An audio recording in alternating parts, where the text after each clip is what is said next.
King Midas, though he ruled over a wealthy kingdom, believed that the most important thing in the world was gold. He spent his days counting his vast treasures, convinced that having more of the shimmering metal was the key to true happiness. One afternoon, Midas came across an old, drunken satyr sleeping in his rose garden. This satyr was Silenus, the beloved teacher of the great god Dionysus. Midas, showing kindness he rarely displayed, cared for the satyr until he was well enough to return home. To thank the king for his generosity, Dionysus appeared and offered Midas any reward he desired. Without a moment's hesitation, the king made his wish.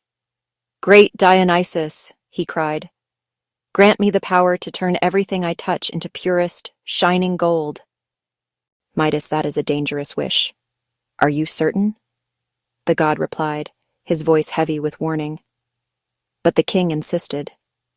The next morning, Midas woke up and reached out to his bedpost. Clink. It was gold. The golden touch was real. Overjoyed, Midas rushed out into his gardens and touched a large oak branch and a humble stone. They instantly became heavy, gleaming metal. But soon, the king grew hungry. He tried to eat grapes and drink wine. The food turned to gold, the water turned to gold, and fear began to creep into his heart. Then his beloved daughter, Zoe, rushed in, upset by the sight of his untouched meal, and flung her arms around her father. A heartbreaking sound filled the room. In the blink of an eye, the sweet, vibrant girl was gone, replaced by a perfect, lifeless statue of gleaming, beautiful gold. Midas's riches had turned his greatest treasure into a cold ornament.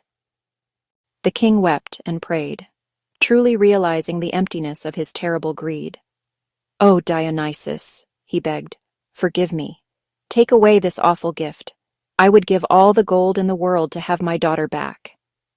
Dionysus, seeing that Midas had finally learned his lesson, commanded him, "Go to the source of the river Pactolus. Wash yourself, and your golden touch will flow from you into the waters." Midas obeyed, and the power poured away. He rushed back and sprinkled the river water over his daughter Zoe, who instantly returned to life, breathing and laughing. Midas never again believed that gold was the most important thing.